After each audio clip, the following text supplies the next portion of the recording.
국민의힘 장동혁 대표는 자신이 기획부동산 피해자라고 주장합니다. 그런데 장 대표가 변호사 시절 해당 기획부동산 일당이 손해배상 소송을 당하자 일당의 변론을 맡은 걸로 확인됐습니다. 이어서 곽승한 기자입니다. 장동혁 국민의힘 대표가 2020년 초 판사를 그만둔 뒤 국회의원에 당선되기까지 몸담은 대전의 한 로펌입니다. 장 대표가 이 로펌에서 변호사로 활동하던 2021년 기획부동산 업체 A사에 투자했다 피해를 입은 투자자들이 A사 직원들을 상대로 손해배상 소송을 제기했습니다. 그런데 장 대표가 이 소송에서 A사 영업책 4명을 직접 변호한 것으로 확인됐습니다. 이들은 A사에서 영업실장 등을 맡아 투자자들을 상대로 땅을 홍보하고 파는 역할을 했습니다. A사로부터 사기 피해를 입었다고 주장하는 장 대표가 A사 영업책들을 변론한 겁니다. 결국 이 소송에서 A사 직원에게 배상 책임이 없다는 판결이 나왔습니다. 장 대표의 성공적인 변론이었던 셈입니다. 장 대표는 이와 관련해 영업실장들도 기획부동산에 투자해서 손해를 본 피해자라면서 사건을 가장 잘 아는 사람으로서 변론한 것일 뿐이라고 반박했습니다. 이와 별개로 A사의 아파트 사업권과 토지 등 자산을 옮겨 사업을 이어간 C사 대표에게도 손해배상 소송이 제기됐는데 이때 C사 대표도 장 대표가 소개해준 판사 출신 변호사를 선임했습니다. 법원은 이때도 C사 대표의 손을 들어줬습니다. 사람들은 지금이 가장 위험할 때라는 거 아마 알 거예요. 근데 지금 계속 이렇게 장동혁 페이스에 말려 가버리고 일시적으로 지지율 높아져. 야, 올공에서 민주당은 빨갱이라고 쫓겨났는데 장동혁은 가서 중재해가지고 뭘 한다더라. 지금 이 방향으로 가는 순간 국민의힘은 진짜 돌이킬 수 없는 극우의 길로 가버리는 거기 때문에 보수 신문들에서는 그냥 두고 볼 수가 없을 거예요. 두고 볼 수가 없을 거고, 그 이제 사법부의 문제를 계속 이야기하는 건 저도 좀 불편하긴 한데, 예. 사실 이제 장동혁 같은 경우는 지금 문제가 나오고 있는 걸 살펴보면 이걸 자체로 형사적인 문제가 현재까지는 딱 잡히는 건 없어요. 딱 잡히는 건 없는데 현직 판사가 기획부동산을 투자를 했다는 것 자체가 문제예요. 현직 판사가 법률 조언을 했다는 것 자체가 문제예요. 이거는 판사나 검사 윤리에 있는 거예요. 그렇게 해서는 안 된다고. 그리고 현직 판사가 법인을 돌려가지고 다른 법인을 통해서 손해를 보존받았다? 이거는 뇌물될 수도 있어요. 그래서 지금 이제 장동혁 주장으로는 법적인 문제는 없고 오히려 이 부분에 대해서 명예훼손이나 손해배상을 받겠다라고까지 본인이 한 문제이기 때문에 저희가 사실관계는 알 길이 없잖아요. 아직은 알 길이 없는데 본인이 지금 하고 있는 이야기, 나는 피해자다라고 하는 이야기 자체가 저는 문제라고 봐요. 현직 판사가 기획부동산에 투자했다? 왜 투자했겠어요? 일반 공무원이 이런 식으로 투자했으면 바로 이해충돌에다가 이거는 형사처벌감이 일반 공무원 같아요. 껴주지도 않죠. 그러니까. 근데 판사가 차명의 형식을 불려가지고 이렇게 했고, 그리고 나는 사기를 당했다. 저는 그거 보고 김건희 보는 줄 알았어요. 나는 우리 와이프는 통장을 당해서 쇼킹 당해서 어쩌다 보니까 소매 넣기 당해가지고 20몇 억이 있더라. 이런 약간 좀 그런 데자뷰가 떠올라서 정말 좀 심각하다, 문제가. 저도 지금 이거 사실관계를 구체적으로 좁혀보기엔 아직 좀 이르다라고 생각되고 수사가 이루어진 다음에 결과가 나와야 보여겠지만 말씀하신 대로 장동혁 판사 시절에 그것이 적당했는가에 대해서는 비평이 가능할 것 같고 지금 우리가 집중해야 되는 것은 말씀하신 대로 이걸 띄웠던 게 TV조선이다. 그리고 그 시점이 장동혁이 이제 올림픽 공원을 나가기 시작한 시점이다라고 한다면 우리가 국민의힘 내부가 어떻게 흘러가고 있는지 그리고 보수 쪽이 어떻게 움직이고 있는지를 볼 수 있는 하나의 좀 상징이 되지 않을까 싶습니다. 예. 그나저나 장동혁은 지금 머릿속 계산은 어떤 것 같습니까? 계산을 해요, 네. 그분이. 근데 저는 이 말씀을 드리고 싶어요. 우리가 너무 장동혁을 무시하고 있었다. 사실 작년 거의 10월부터 장동혁 위기설이 계속 나왔어요. 근데 지금 보면은 장동혁이 6월까지 뿐만 아니라 그때 선거 소청 이후에까지 생각하면 6개월은 버틴다라는 거 아닙니까? 우리 정말 어떻게 보면은 그러니까 본인이 갖고 있는 정치적 자산이 거의 없음에도 불구하고 국민의힘 당대표가 이렇게 임기를 거의 맞춰간다는 건 거의 손에 꼽을 일이거든요. 우리는 어떻게 보면은 장동혁의 정치력을 너무 무시한 건 아닌가. 이거는 정치력이 아닙니다. 이거는. 아니, 생존은 했잖아요. 그러니까 어떻게. 이거는 생존, 제가 하고 싶은 말이니까 이건 정치력이 아니라 생존력이야. 네. 버티는 거고, 그리고 어떻게 보면 제가 예전에 그런 말을 한 적이 있어요. 장동혁이 원인이 아니다. 장동혁은 증상이 있다라고.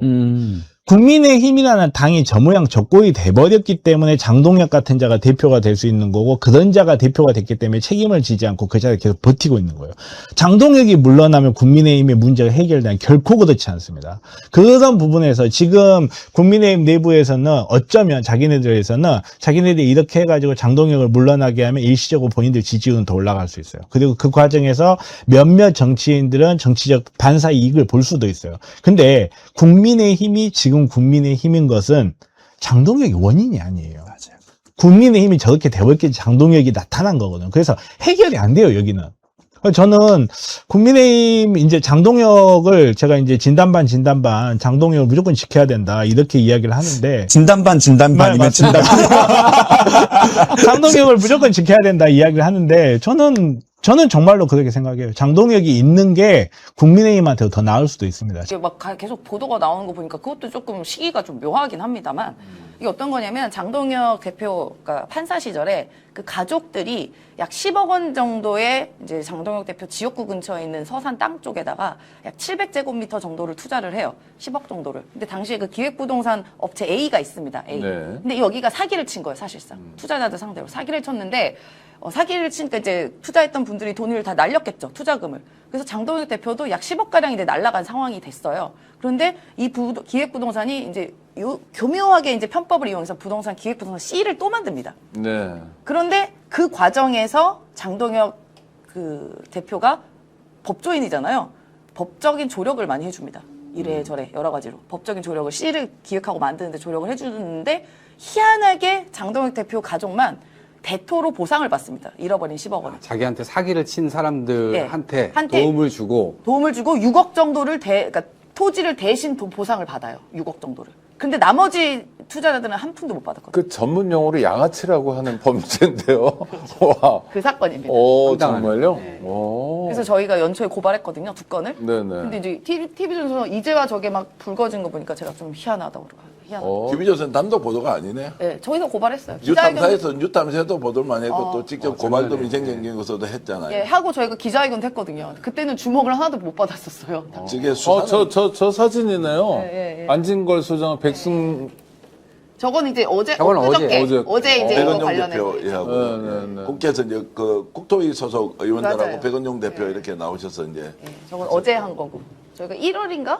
수사는 지금 진행되고는 있습니까? 예, 경찰에 넘어가고. 아니 수사는 그 당시 하고 올 초부터 문제 제기를 했으면 수사 그때 됐습니까? 최근에 뭐 다시 이 문제가 부상을 하면서 수사를 시작한 거. 지금 저희가 변호사분이 계속 조사받고 이런 예. 거 하고 계시더라고요. 계속 하고는 그 수사는 하고 있네요. 예, 하고는 이제 뭐 적극적으로 하고 있는 건 같진 않고. 근데 이번 계기를 통해서 이제 좀 열심히 하지 않을까 싶어요. 이거를 TV조선에서 굉장히 지금 며칠에 걸쳐서 지금 리포트를 계속 내고 있거든요. 네. 근데 그것과 관련돼서 장동혁 대표가 이거 전부 다 지금 법적 조치하겠다 이러고 있는데 TV조선은 물러날 생각이 없는 것 같아요. 다 사실이다. 이렇게 그냥 헤드라인 걸어서 계속 내더라고요. TV조선을 응원할 줄이야. 그러니까요. 최근에 장동혁 씨가 저를 페이스북에 쓰면서 오창익은 더 말할 게 없는 사람이라고 평가를 했는데 저는 그냥 장동혁 보니까 나쁜 놈이네요. 아니 어떻게 지금 오 대표를 이렇게 아니 제가 법무부에 예. 검찰 인권 존중 미래위원회 참가했다. 예. 그러면서 이제 위원이 7명인데 뭐 위원장은 민변 회장이었던 사람이고 하면서 한마디씩 하다가 제 차례가 되니까 더 말할 게 없는 사람이라고 그래가지고 재밌었는데 장동혁이야말로 그런 사람이네요. 와. 그런 와중에 또 홍준표 전 대구시장이 또 장동혁 편을 들고 나섰습니다. 1.5선밖에 안 됐는데 겸열된 당에서 12대 4 정도로 했으면 잘한 거 아니냐. 그래서 장동혁 대표 때문에 국힘이 이번에 이겼다는 식으로 홍준표가 편을 드니까 저는 참 이 사람도 희한하다. 어떨 때 김부겸 지지하다가 지금 가족명의로 해가지고 10억을 넣었어요, 기획부동산에. 근데 뭐가 이게 일이 잘못됐어. 그래가지고 6억 원을 날릴 상황이 됐어. 그런데 갑자기 판사잖아, 그때는. 판사니까 저 사람이 뭐 앙심 품거나 악심 품으면 안 되니까. 그래서 판사들 많이 알 테니까. 그래서 잘 보이려고 그랬을까요? 그 업체 대표가 이 땅이라도 좀 드릴까요? 라고 해가지고 어느 정도 보전을 해준 거야. 장동혁만 그렇지. 그래서 10여 명이 됐는데 장동혁만 그렇게 해준 거야. 온리 동혁. 열받지. 나머지 9명은 열받아갖고 소송을 제기를 해요. 네. 그러자 얘들이 이제 여기 회사에 또 부자가 망해도 3년은 간다고 네. 돈 있을 거 아니야. 그렇죠. 80억이 넘는 돈을 갖다가 따로 챙기려고 다른 회사를 만들었어요. 그 소송을 제기하니까 뺏길까봐. 네, 근데 네. 갑자기 장동혁이 그 회사의 대표의 얘기로는 네네네. 우리가 이거 하는데 조언도 해주고 법률 조언도 법률 해주고 자문, 네. 자기 친한 판사도 소개를 해줬다. 판사 출신 변호사. 그렇게 얘기가 된 거예요. 자, 이게 만약에 사실이라면 너무 냄새가 선명하잖아요. 그렇죠. 냄새는 아주 많이 나는데 네. 우선은 제가 한 가지만 좀 확실하게 말씀드릴 것 같으면 네. 지금 현재 조선 그 TV조선의 보도 내용만 가지고는 형사처벌은 좀 어렵습니다. 형사처벌은 네. 어려운 상황이다. 형사처벌은 왜냐하면 명백하게 배임을 했다든지 횡령에 개입을 했다든지 아니면 뭐 이런 투자 같은 거에 있어서 이득을 뭐 취했다든가. 그렇죠 이런 부분이 없어요 현재까지는. 오케이. 그렇게 해서 형사처벌은 어려운데 우선은 판사가 투자에 그 차명으로 돈을 넣는다는 것부터 문제예요.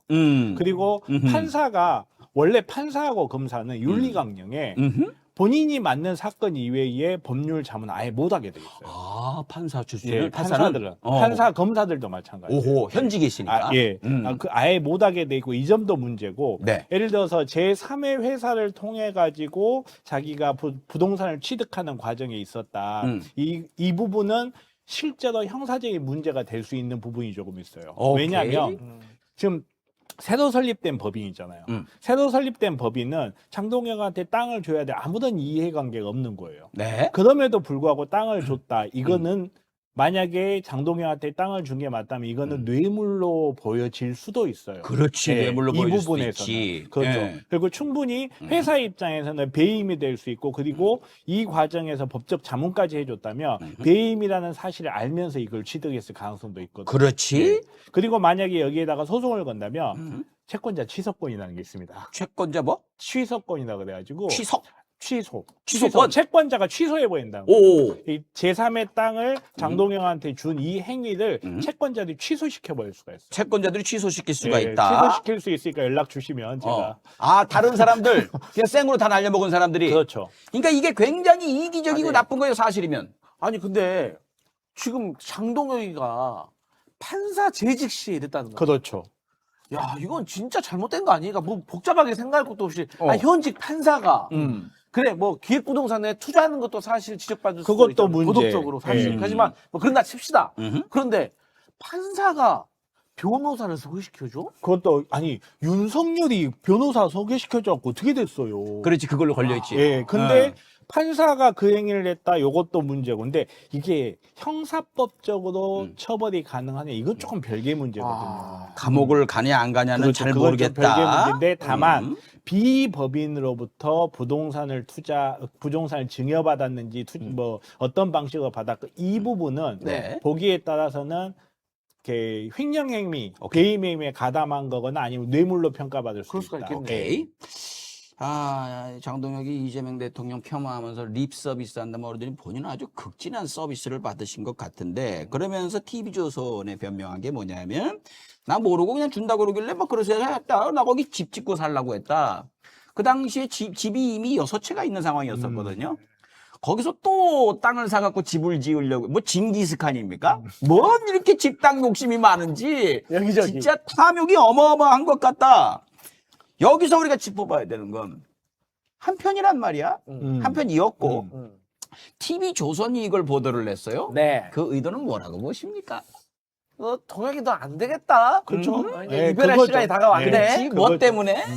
누구를 위해서? 지금 현재 뭐 내용은 아시겠지만 제가 이 그 보도한 기자를 알아요. 오호. 이 보도한 기자가 그 탐사 보도 전문이거든요. 아하. 네, 되게 유명한 기자예요. 그냥 내지는 않았을 거 아닙니까? 네. 지게 또 갖고 있는 게 또 있을 거 아니에요? 네, 보통 그- 그렇게 한다면 정상적으로는. 스카우트네요. 스카우트. 아, 조선에서 네, 다른 데서 스카우트 해가지고. 능력이 있는데 왜 그런 데 가가지고. 아무튼, 예, 그렇다.